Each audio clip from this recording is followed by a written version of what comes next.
हाय। एक और honest video में आज आपका स्वागत है। क्लैट 2026 को अब 1 महीना हो चुका है, तो अब इस पे हम आराम से विचार कर सकते हैं। जो भी हम इमोशनल इनस्टेबिलिटी के थ्रू जा रहे थे, वो एक प्रकार से थोड़ी सी स्टेबिलिटी की तरफ जा चुका होगा।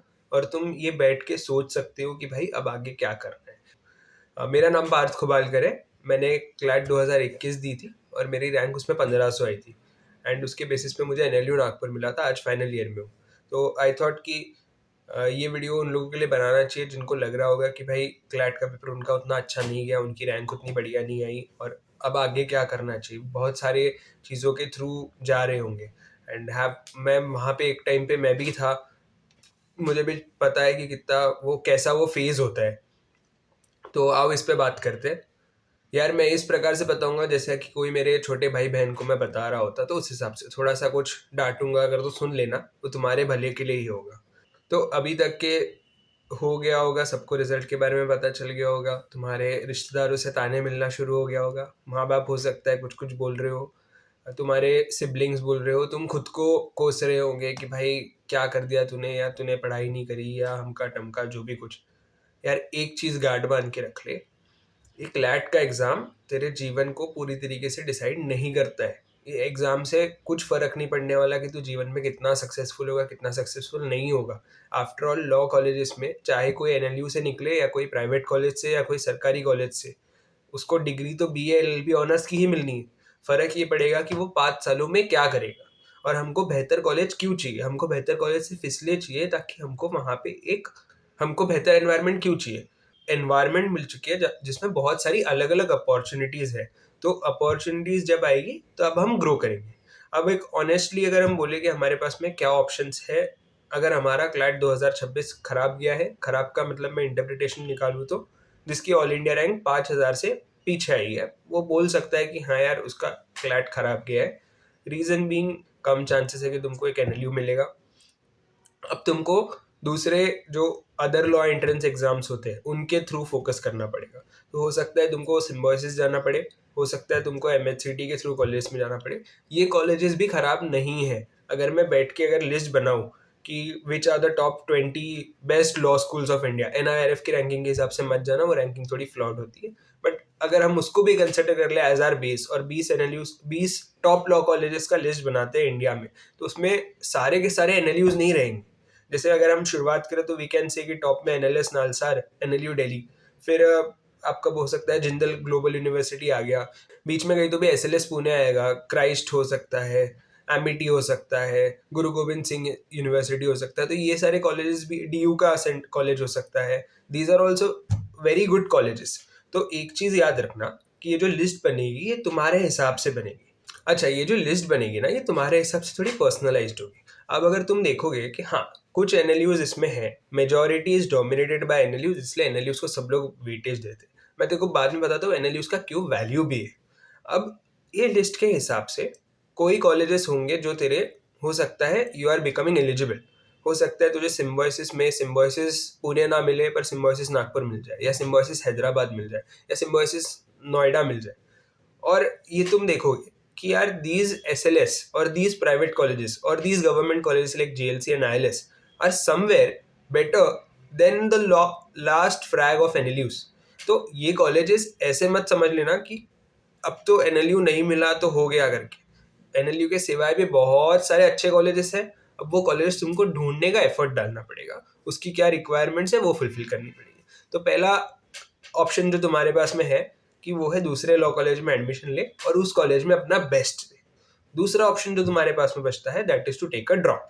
अब ड्रॉप उन लोगों ने लेना है जिनका 12th हो चुका है ऑब्वियसली, मतलब इस साल वो 12th के लिए अपियर कर रहे हैं। इन नेक्स्ट 3 मंथ्स उनका 12th हो जाएगा एंड आने वाले 6 महीने में उनको फिर से क्लैट की प्रिपरेशन करनी है। अब उनसे एक चीज़ हार्ट टू हार्ट बात करता हूँ। यार जब क्लैट मई में होता था तब आपको फुल ड्रॉप लेने का सेंस था। फुल ड्रॉप का अर्थ क्या है कि आप बाकी सब कुछ छोड़ चुके हो, आपको सिर्फ एक ही चीज़ करनी है, वो है क्लैट की एग्ज़ाम, और बाकी आपको कुछ फ़र्क नहीं पड़ता दुनिया में क्या हो रहा है। That is full drop. Partial drop का जो कंसेप्ट है वो ज़्यादा एप्लीकेबल है after CLAT has been shifted to December. अब मैं क्यों बोल रहा हूँ, तुम्हारा दिसंबर में क्लैट हो गया, तुमको रिजल्ट आ गया दिसंबर के अंदर ही, जनवरी फरवरी मार्च 3 महीने तुम्हारे 12th केस में लग गए। मार्च ऑनवर्ड्स अगले दिसंबर में ही क्लैट हो रहा है। अब तुमको पूरा मई तक के इंतजार करने की जरूरत नहीं है, तुम्हारे पास में लगभग 8 से 9 महीने रहेंगे for your preparation of CLAT. अब इस प्रिपरेशन में अगर तुम बोलो कि नहीं भाई मैं सिर्फ और सिर्फ क्लैट पे ही फोकस करूंगा और मैं बाकी कोई कॉलेज में एडमिशन लूंगा भी नहीं जो भी मुझे मिल रहा हो based on my other law entrance exams, तो यार ये बात मेरा सेंस नहीं है। मतलब ये ऐसे ही हो गया कि अगर मैं कोई एथलीट हूँ, मैं रेस के लिए प्रिपरेशन कर रहा हूँ, मैं चाहता था कि मुझे गोल्ड मेडल मिले, अब मुझे गोल्ड मेडल नहीं मिला पर मैं थर्ड रैंक पे आ गया, तो भाई अब मैं क्या ये बोलूँगा कि मैं ब्रॉन्ज मेडल भी नहीं रखना चाहता, जो मिल रहा है उसको अपने पास में ले तो लो। तो मेरा जो सजेशन रहेगा वो रहेगा कि तुमको अदर लॉ एंट्रेंस एग्जाम के बेसिस पे जो भी लॉ कॉलेज मिल रहा है उस लॉ कॉलेज में एडमिशन ले लो, उस कॉलेज के इसमें फर्स्ट सेमेस्टर में एनरोल हो जाओ, फर्स्ट सेमेस्टर के क्लासेस चाहे उतने रेगुलरली अटेंड ना करो पर वहाँ की एग्जाम्स दो, वो फर्स्ट सेमेस्टर क्लियर करो, जो भी मिनिमम रिक्वायरमेंट्स है वो तुम मीटअप करो, ताकि ऐसा ना हो कि अगले साल मान लो अगर अपना पेपर खराब हो गया तो हम फिर से स्टार्ट से शुरू करेंगे। मैं इसलिए बोल रहा हूँ तो ये इमेजिन कर तूने, मैं चाहता नहीं ऐसा हो पर अगर हो गया तो, क्योंकि it's a government exam, it's a competitive exam, कुछ का होगा कुछ का नहीं होगा ये तो डेफिनेट है। अगर तूने दिसंबर का क्लैट दिया अगले साल का, लाइक तूने अभी आने वाले 3 महीने तूने अच्छे से पढ़ाई करी 12वीं के लिए, 12वीं तेरा क्लियर हो गया, उसके आने वाले 9 महीने तूने अच्छे से क्लैट की प्रिपरेशन करी और फिर से तेरा रैंक ऐसे ही आ गया जैसा इस बार आया।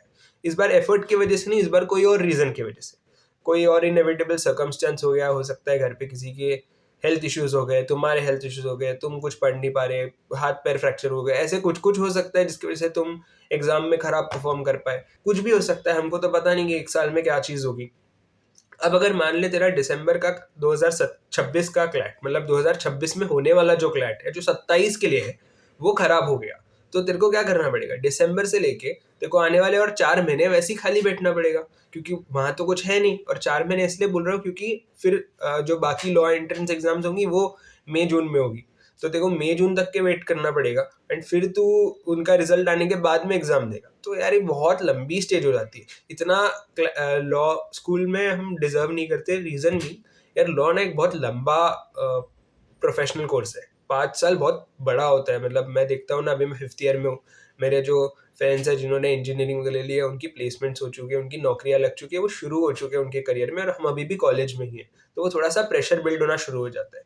तो क्लैट के लिए ना तुम 1 ड्रॉप ले सकते हो पर 2 ड्रॉप मत लेना, और सबसे आइडियल चीज़ होती है कि तुम एक पार्शियल ड्रॉप ले लो, ताकि एक जगह पे पढ़ाई शुरू हो जाए, अगर वहां से तुमने क्लैट दी, तुमको मौका मिला कि हाँ यार मेरा बहुत बढ़िया रैंक आ गया, मेरे को एनएलयू मिल रहा है, you leave that and you go to a better NLU.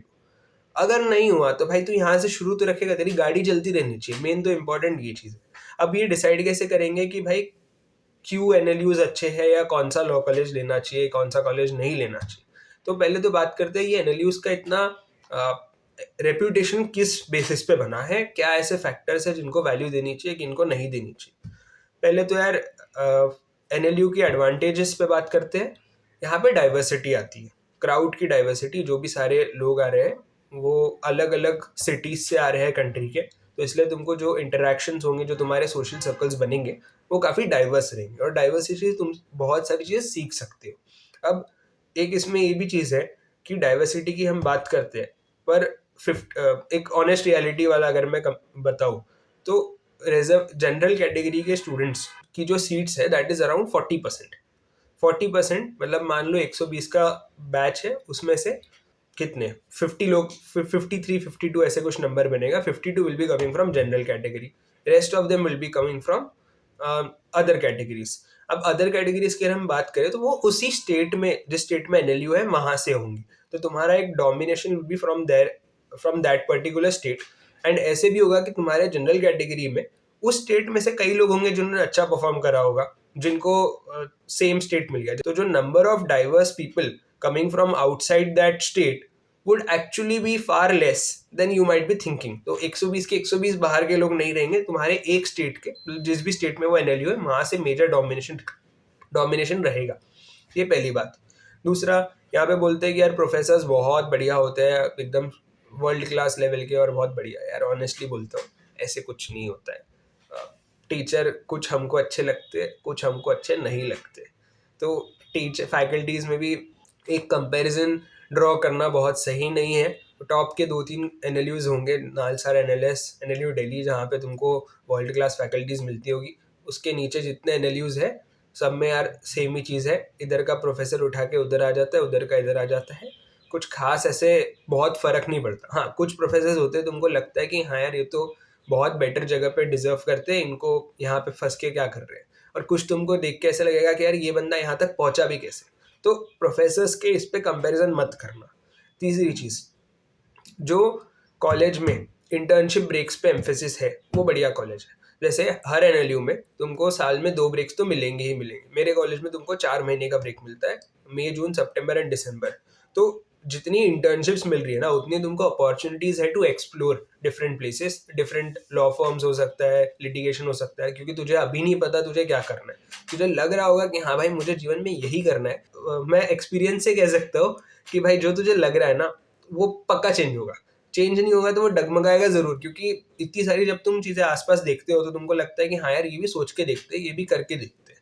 तो through out your law school you should be exploring and experiencing different things. हो सकता है तू लॉ फर्म भी जाके आ, हो तू कोर्ट्स में जाके आ, तू एडवोकेट के पास में इंटर्नशिप कर, जज के पास में कर, कोई सीए के पास में कर ले, कोई एनजीओ में कर ले। तेरा इंटरेस्ट कहाँ आ रहा है वो तुझे फाइंड आउट करने के लिए पूरे 5 साल मिलेंगे। तो जिस कॉलेज में देखो इंटर्नशिप ब्रेक ज़्यादा है तो ज़्यादा opportunity for doing an for exploring. तो इंटर्नशिप्स जहाँ पे ज़्यादा है वहाँ वो अच्छा कॉलेज है। अब सारे एनएलयूज की वैल्यू इसलिए क्योंकि सारे एनएलयूज 2 इंटर्नशिप ब्रेक्स तो देते ही है। अब हमारे यहाँ 4 मिलते हैं, इसका ये मतलब नहीं कि हमको ज़्यादा ड्यूरेशन मिल रहा है, बट बाकी एनएलयूज में 2-2 महीने के कंटिन्यूस हो जाते हैं, हमारे यहाँ पे वो 4 अलग अलग बांटती है। That's the only difference. अब एनएलयूज के सिवाय भी जो प्राइवेट यूनिवर्सिटीज है they also give value to internships. तो तुम वहाँ पे भी जाके इंटर्नशिप्स का एक्सपीरियंस कर सकते हो। अच्छा, मैंने पहले बोला था कि एक क्राउड बहुत डाइवर्स आता है और crowd is amongst the cream of the cream जो बोलते हैं। यार ये बात भी बहुत सच नहीं है। अगर तुम्हारे क्लास में 120 बच्चे हैं, 120 में से 10 बच्चे होंगे जो टॉपर टाइप के, बाकी बच्चे होते हैं जो अपने हिसाब से सब चीज़ें सही से करते हैं। They are not bad, they are good at their own level. पर अगर तुमने जाके उन 120 में से चूज करा कि भाई तुम उन टॉपर्स में से टाइम के साथ में टाइम स्पेंड करते हो, उनकी चीज़ें सीखते हो, उनसे चीज़ें सीखना चाहते हो, तुमने वो विलिंगनेस दिखाया, तो भाई तू पक्का ग्रो करेगा। पर अगर तूने नहीं सोचा, तूने बोला कि हाँ अब तो आ गए भाई कॉलेज में, अब क्या करना है, अब तो मस्ती करते हैं, पार्टीज पे जाते हैं, फन करते हैं, तो ठीक है भाई, उतनी देरी इम्प्रूवमेंट नहीं होगी। तो एक कॉन्शियस डिसीजन तुझे लेना पड़ेगा कि भाई तू कॉलेज में जा रहा है तो क्या तू एकदम तगड़ी लेवल पे ग्रोथ करना चाहता है, क्या तू हर एक अपॉर्चुनिटी का best of the best use करने वाला है। अब जब अपॉर्चुनिटीज की बात करते हैं तो चौथी चीज, यार यहाँ पे ना कॉम्पिटिशन्स बहुत सारे होते हैं। तो तुम्हारे मूड कोर्ट कॉम्पिटिशन्स करके एक होता है, एक एडीआर कॉम्पिटिशन्स होता है, फिर डिबेट्स होते हैं, बाकी एमयूएन्स वगैरह होता है। तो इन सारे कॉम्पिटिशन्स करने की जो अपॉर्चुनिटी होती है ये एनएलयूज में ओपन होती है as well as in private colleges. अगर मैं एक एग्जांपल ले लूँ, मेरे हिसाब से सिम्बोसिस नागपुर को मैं मेरी लिस्ट में ऊपर रखूंगा फ्रॉम बॉटम 5 एनएलयूज। मेरे को हो सकता है एनएलयू आसाम हो सकता है, या एनएलयू जो अभी अभी खुले हैं, मेघालय हो गया, तुम्हारा एनएलयू एक यूपी में खुला है सेकेंड वाला, प्रयागराज है शायद, हाँ एनएलयू प्रयागराज हो गया। तो इन जो नए यूनिवर्सिटीज़ है इनके ऊपर मैं सिम्बोसिस नागपुर को रखूंगा। रीज़न बीइंग, ठीक है मैं महाराष्ट्र से हूँ, मेरे को नागपुर ज़्यादा पास है घर के।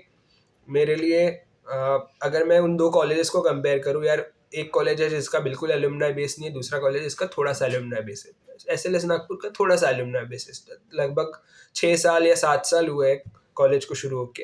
प्लेसमेंट्स का बहुत अच्छा सिनेरियो दोनों में नहीं है, फैकल्टीज दोनों में इक्वल होगी, डाइवर्सिटी दोनों में ऑलमोस्ट इक्वल होगी। मैं बोल सकता हूँ एनएलयू है तो ज़्यादा डाइवर्स क्राउड आता है, पर फिर मेरी विलिंगनेस है कि जो भी सिम्बोसिस में अगर मैं हूँ तो वहाँ का जो बेस्ट व्यक्ति है उनके साथ में मैं इंटरेक्ट करके उनसे मैं सीख लूँ। तो मैं अगर देखूँ तो इनको मैं एक ही पेडिस्टल पे रख सकता हूँ, रादर ऐसे बोलूँ तो सिम्बोसिस नागपुर को मैं एक हायर पेडिस्टल पे रख सकता हूँ देन दीज बॉटम एनएलयूज। तो बात समझ रहे हैं मैं क्या कहना चाहता हूँ।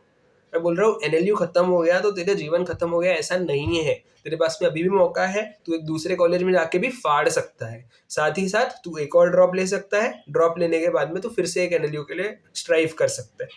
अब स्ट्राइव करने में अगर तूने फिर से पूरा साल लगा दिया तो तू गलती करेगा। तो तुझे क्या करना है, तुझे जो 12वीं के 3 महीने रहेंगे जिसमें लोग सिर्फ 12वीं पे ध्यान देंगे, सिर्फ बोर्ड्स की पढ़ाई करेंगे, तूने क्लैट की पढ़ाई कंटिन्यू रखनी है। तूने ये नहीं करना है कि भाई अब हो गया, मैं फिर से कुछ नहीं करूँगा करके। मेरा प्रिपरेशन में I will just be focusing on one exam, मैं सिर्फ बोर्ड्स पे ध्यान दूंगा, उसके बाद में मैं क्लैट की एग्जाम पे ध्यान दूंगा। जितना तूने एफर्ट डाला है ना, 3 महीने का गैप आ गया, पूरा भूल जाएगा, तेरे मॉक स्कोर्स पूरे गिर जाएंगे, देखो याद कुछ नहीं होगा, और CLAT would become more difficult, more distant. अब तक जितनी चीज़ें बोल दी, अगर सबको मैं सम अप कर दूं और उसको 2-3 पॉइंट्स में बोलूँ तो ऐसा। पहला, क्लैट 2026 खराब गया, इसका ये अर्थ नहीं कि तुम इंसान खराब हो। जितने ताने सोसाइटी तुम्हें मार रही है, जितना तुम खुद को कोस रहे हो, कोसना बंद कर दो। तू बहुत बढ़िया व्यक्ति है, तू जीवन में उखाड़ सकता है, ये एग्जाम कुछ डिसाइड नहीं करती। तुझे आने वाले 5 सालों में तू क्या करेगा, इससे ज़्यादा डिसाइड होने वाला है। तो तुझे तेरी अब एक चीज़ गांठ बांध लेनी है कि जो अपॉर्चुनिटी तेरे सामने आएगी उसको तू अपने बेस्ट वे में रिजॉल्व करेगा, बेस्ट वे में उसको, उससे आगे बढ़ेगा, उससे सीखेगा, पहली चीज़। दूसरा, पार्शियल ड्रॉप लेने का ही सेंस है, पूरा पूरा ड्रॉप लेना मत। ये नहीं कि भाई मेरे को NLU नहीं मिला तो मेरे को कोई और कॉलेज नहीं चाहिए, मेरे को गोल्ड नहीं मिला तो मेरे को जो ब्रोंज मिल रहा है मैं ब्रोंज को भी एक्सेप्ट नहीं करूँगा, इससे बड़ी बेवकूफ़ी हो नहीं सकती। तीसरा, तेरे क्लास 12th के बोर्ड्स आएंगे, क्लास 12th के बोर्ड्स की प्रिपरेशन जब चल रही होगी, ऐसा मत करना कि क्लैट को दूर कर दिया। भाई क्लैट की प्रिपरेशन अगर तू करने वाला है 2027 वाले क्लैट की, जो क्लैट दिसंबर 26 में होगा, उसकी प्लीज़ प्रिपरेशन करते रहना। अगर गैप आ गया 3 महीने का, तुम सब भूल जाओगे, फिर से मॉक स्कोर्स गिर जाएंगे, सेम साइकिल रिपीट होगी। तो ये 3 चीज़ों के साथ में इस वीडियो का समाप्त करते हैं। अब अगली वीडियो में और बात करेंगे। तुमको अगर कोई स्पेसिफिक टॉपिक पे वीडियो चाहिए तो प्लीज़ बताना, मैं उस पर वीडियो बना दूंगा। चलो, बाय बाय।